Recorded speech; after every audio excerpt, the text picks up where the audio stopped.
Welcome to Unapologetically Sensitive, where you can learn, relate, laugh, and maybe even live a bolder, brighter life. I'm your host, Patricia Young. This is a weekly podcast where we explore the strengths we have because of our sensitivity and some of the challenges it poses as well. The information in this podcast is not a substitute for help from a licensed mental health professional. Hey there. To the creatives, healers, sensitives, and deep thinkers, how the heck are ya? We are well into January now, the new year, 2023. How's it going so far? Have you recovered from the holidays? Are you resting? How's it going? This episode is a follow-up to last week's episode 173, and Jen and I talk about how do you show up for someone when they have wounding? How do you honor each other's younger parts? How do you make space for them? How do you show up without self-defensiveness? If you have that fear that you did something wrong, that you failed the other person, where you really learn to know each other's parts. Jen talks about something that she does around the moon with what she wants to release and when she wants to call back in. How do we deeply listen without looking through our own lens? And we talk about where do we learn how to do this? How do we do this? How do we do it without having barriers and impediments? And at the end, we give a couple of ideas of if this is something that you're wanting to learn about. We have a little suggestion of where you might start. I think this is really powerful because I think so many of us have attachment wounds and they're so painful that we often don't bring them up. We don't talk about them. I think you're really going to like it.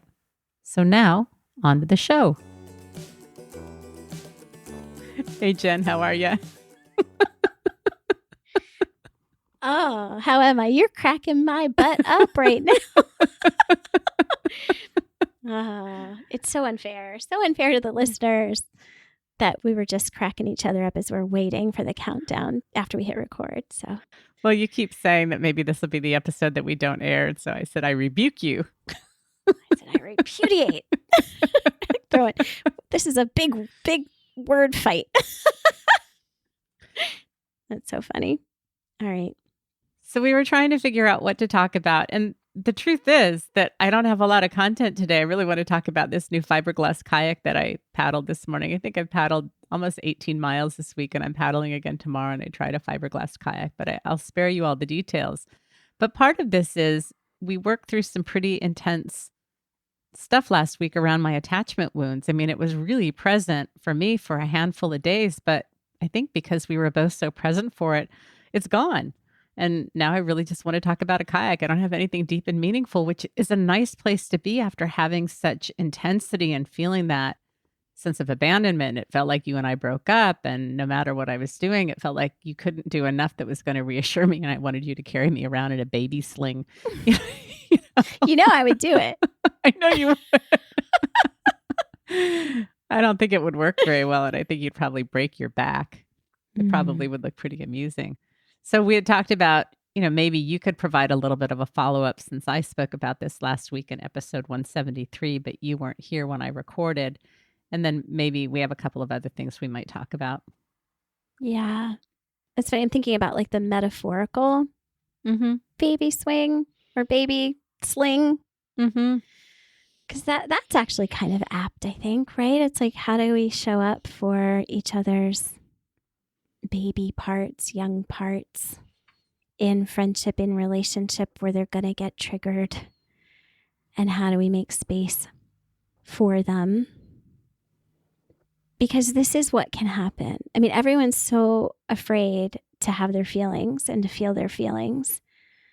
And we think that they're going to last forever. And we don't even want to go there, not realizing that if there's such a thing of the physics of psychology, is that that's what keeps them around longer and holds them in place and keeps them from being able to move through us and on. I love this. You're like, here it is. And we just want to talk about the kayak. We don't. It's not here. It came up. It was intense. Ugh, tell me about it. And it's now moved through and not here. Like that's healing. And it's profound. Like I know that you spoke about it. I guess it was the last episode that aired, right? Before this one. And so if I can add to that, just from my perspective, Sure. that was really, really intense. Like I've been there where it's like those soul racking sobs that feel like they come from your toes. Mm-hmm. Yeah. And I'm so inspired because, and I've experienced this myself, that it's the fully honoring. I'm not saying it won't maybe recur, Mm-hmm. but every time you do it, it's like, oh, I remember this baby crying. It likes to be rocked this way. Mm-hmm. And, it can be managed between two people that have spaciousness. I think the most vital thing to my part of that process this time. So I've been in your shoes plenty of times where I was the one with stuff kicked up. I've Mm-hmm. been in other relationships that have been very triggering of early attachment wounds, and trying to figure out like what's some of the magic ingredients to this. Mm-hmm. And I know what you've provided for me is like a steady, it's so funny because it really is like good parenting, right? So a good parent isn't going to take it personally if their toddler freaks out about something. I think being able to put aside self-defensiveness, right? Because if I was upset or scared that I had failed you somehow, or I had done something wrong, instead of understanding it through the lens of attachment wounding, it would have been much harder to do that, right? If we don't know each other's stories, right? So each other's stories are important, and introducing our younger parts to each other is important so that we all have them, right? So that we can both know each other deeply. That's intimacy, right? Intimacy, and help each other manage them. Mm-hmm. So I have worked, I think I might have said this on the podcast before. My kids and I do this really sweet little ritual around the moon and the full moon and the new moon. And it's like releasing things and then calling in things, right? So I had a couple of cycles, many cycles of I want to release my tendency to be self-defensive, and I want to call in the ability to deeply listen without my lens. I can put my lens up on a shelf and just be like, this is Patricia's experience. And I can understand it deeply. I can affirm it for you. That's where I'm curious to hear from you what landed, I was just working with a client today who's like, I said something and she said it was like a trust fall and I caught her. It's like, oh, I'm there with you. Yeah. Yeah. First of all, you were at somebody's house baking a cake, and for an hour, you spent an hour with me, and you made it really clear that if I needed you, you would cancel clients. I would have spent more hours with you too. Yeah. Like that would have been, yeah.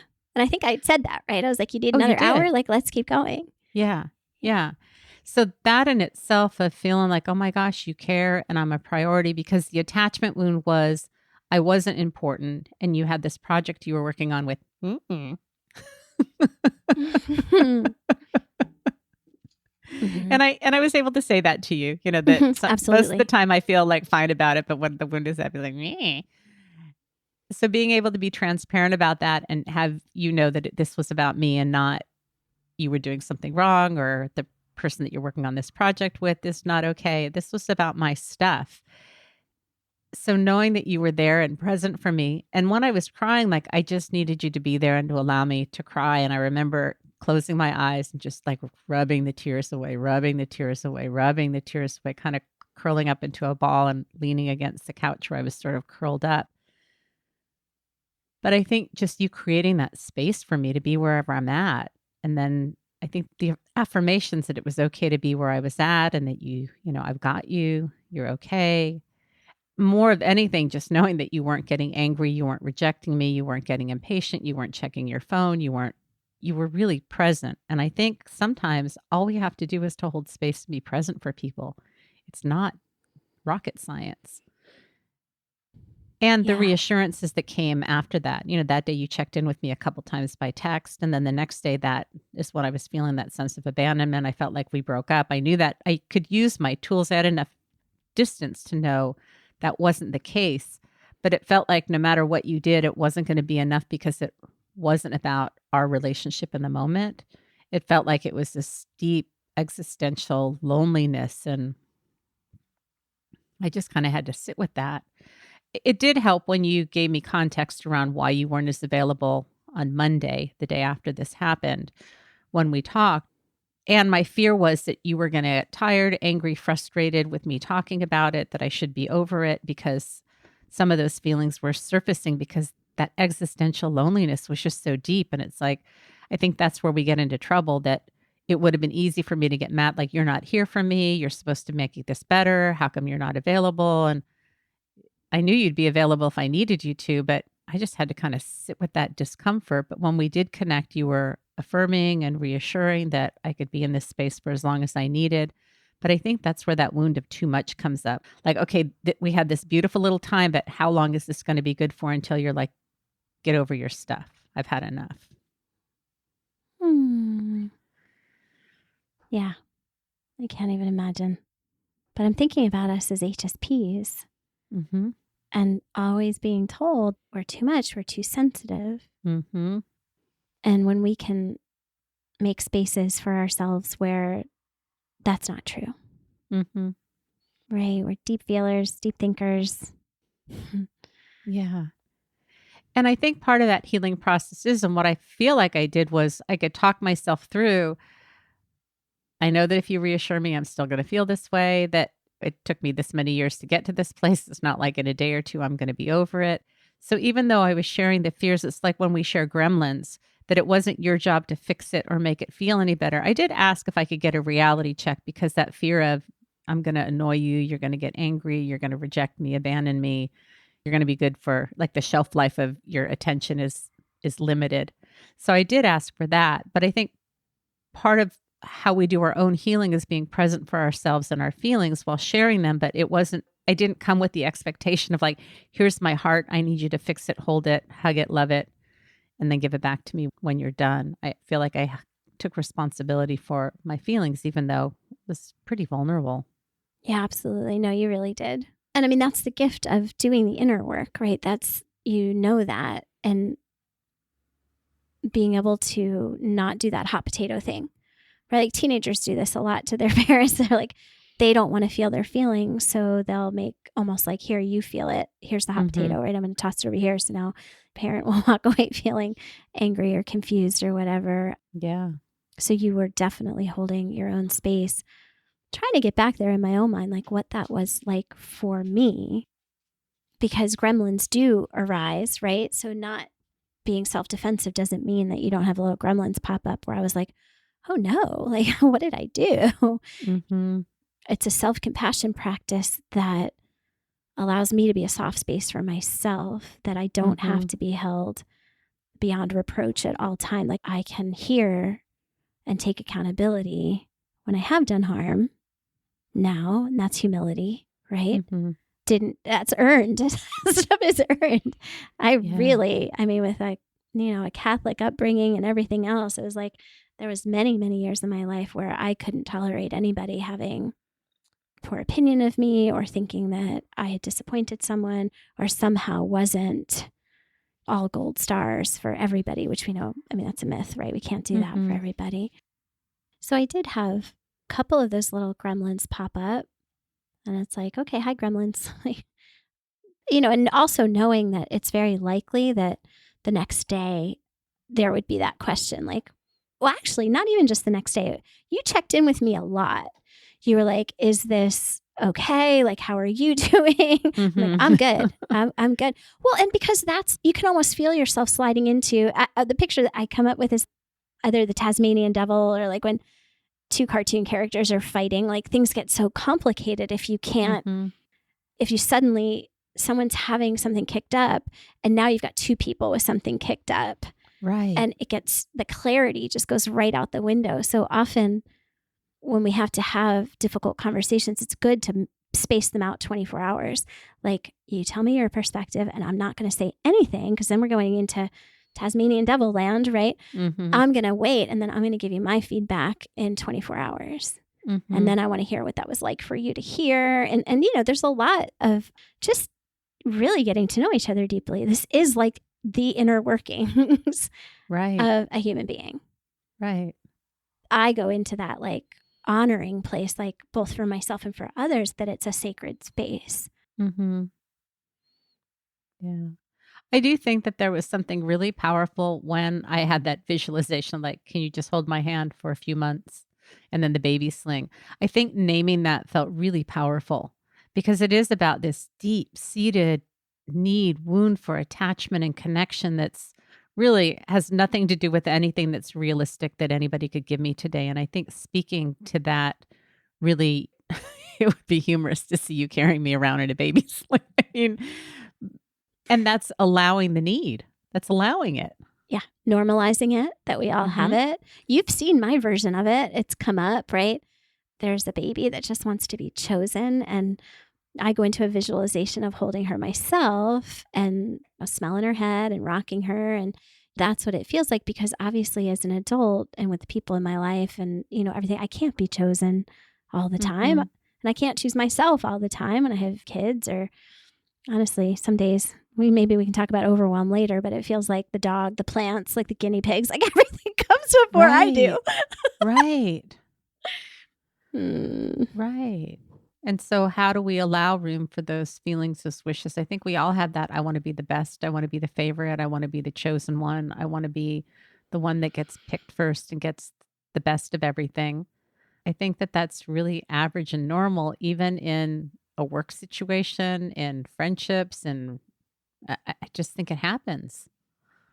And Yeah, allowing that to be there. But I think what we do is I'm fine. I don't need anything. I'm good. that's just where I was going to go. Like, or when it's unexamined, right? When it's motivating your behaviors and how you see the world without realizing that that's where it's coming from. Yeah. And for me, it was nice that the week has felt pretty balanced for me. The food has been okay. And it's not that the food for me is an indicator of how I'm doing. Am I doing more snacking? Am I looking for more sweet things? Am I wanting to go out to eat? Am I looking for fun and adventure in food? And if I do, there's nothing wrong with that. But even though it was hard on my nervous system, it felt like my nervous system kind of settled. And I don't know how to explain that loneliness, feeling like we broke up, that was very angsty, and the sense of groundedness and calm. I think it's just because everything was moving through me and I was allowing it and just being present for it. Well, I think there's something about acknowledging that existential kind of loneliness and angst as like something that's very real in the human condition, right? This doesn't end well. We all separate. We don't know where we're going. I think nowadays when I feel those moments of connection, they're just so joyful because I'm coming from a place of accepting that I often feel, well, I am alone. It's not just feeling like, we all inhabit this like little worlds of one. And then when we can see through into each other's worlds is where we forge those connections. You know what I'm thinking about though right now? I'm thinking about like if we hadn't gone there and you hadn't risked being vulnerable and being open and letting me into your world, where we might be today, right? So let's say that didn't happen Sunday. Here it is Friday. And the risk we take when we don't risk opening up and this wedge that comes between us, because of course I wouldn't have any idea. Although I did send something on Saturday because I did send you a text and I noticed you hadn't looked at my polo and I was like, why isn't she looking at my polo? Screw you. I want you to miss me. I'm not going to respond. Yeah. You're taking me for granted. I want you to know how much I'm here for you. That's my wounded part. Yeah. And can I please say, like, I have that part too. Like I would go right there too. And I'm gonna just see what happens if I step back and don't do all this dang reaching out and like, you know, absolutely. I mean, that is, it's so human. Yep. Well, and my energy at home was very down. Steve kept saying, what's going on? Like, my attachment injuries are up with Jen. Like it kind of went into dorsal, not being very active, just really kind of going internal. And my guess is that I would have been very dysregulated during the week. I would have been very irritable, I'm sure it would have come out in my food and exercise. And because even the not responding to your text I didn't respond to your polo because I started to cry and then I got so blended that I felt like I couldn't show up and stay in my adult. But I was feeling like I do want you to miss me and I want you to hurt. But I don't think that I would have had the week that I had of just being present, because that would have carried with me. Because when we don't allow ourselves to have those feelings, it comes out other ways. It affects our energy. And I end up rebelling against other things. You can't make me exercise. You can't make me eat right. You can't make me feel good. You can't make me, because I'm not honoring the feelings that are going on. And because I was really present and vulnerable, there really was this sense of just ease and energy. My energy was up this week. I think I said this already, but I paddled over 17 miles this week, which is a lot. And it felt good. I'm so happy. I'm so happy for you. It's funny. You're like talking and my brain is going, it's like scrambling. Just through like how it does feel when we're walking around with our attachment wounds, sort of with the scab ripped off and like bleeding. And if we don't have, I feel like I've lived there a really, really long time. Me too. Walking around the house, just like, and the energy that's just this pull down, right? It's just, oof. And how do we free ourselves of that, right? Right. Well, and I told you that, and I know this isn't the correct term to use, and I'm going to say it and be incorrect. Well, maybe I can do this. It activates something that makes me feel very mentally unstable. Once I kind of fell off the cliff, that people aren't safe, I can't trust anybody, nobody's here for me. It pulls up a very negative old narrative that it doesn't serve me. And I get a little scared when that comes up if I stay in that place too long, because it's a place that I lived for a long time. And I think we all have those dark places that we have specific narratives that are not about today and can feel very real. And once we put on those glasses of everything sucks and I can't trust anybody, nobody's here for me. Whew. Yeah. Thanks. Yeah. That, I guess, dysregulation or just, my friend Brittany put it once as like an orientation wound, like that it doesn't feel like there's any kind of safety net to grab onto or, and just that healing kind of salve, right? I'm saying that word wrong, salve. I read too much and don't speak enough. That healing balm of like just empathy, just like, wow, you're not alone. And I can make space for you and you can make sense to me. And I understand. I mean, I know there's nothing worse than having an attachment wound met with, what are you talking about? Like, what? It's just like, oof. So making that space to really try to hear each other and try to understand each other is really important. How prepared I was for rejection from you. If you don't want to hear this, if this isn't okay, let me know if we need to change something. That fear of, you were great and open and present, but I don't know how long you can do this. And there's an expiration stamp on it. Part of that is being respectful. And that really was, it was vulnerable and fearful for me. Yeah. I'm trying to think of like, what if something had happened and I couldn't? If you're taking that stance of, hey, I have something, I need to work on this. Like, I want to talk to you about something. And maybe if I couldn't that moment, I might be, when's my first available? Like I can do it. I have a crying child here with me right now. I can do it for you in a few hours. And I have a feeling that would have been okay. Yeah. And we had talked about that if I needed you, we have an agreement, and I have this with most of the friends that I use Marco Polo with, is that we text. If I need you, I'm not going to wait for you to know that you need to watch a Marco Polo, that I could text you. So it's not that was coming up, but just that fear of, you're going to go like, oh, I've had enough. Like, that's enough, Patricia. Just stop it. I wish we could own that. Like if when we do hurt each other in those ways, because I think what gets communicated is, I know for me, so when I am with that person it feels like disgusted, really. It's like, I just have enough with you, right? I know a lot of my work is like, okay, that person's disgusted, period, right? So I'm not going to this person is disgusted with me. This person is just getting disgusted. And then, of course, that doesn't mean I'm disgusting.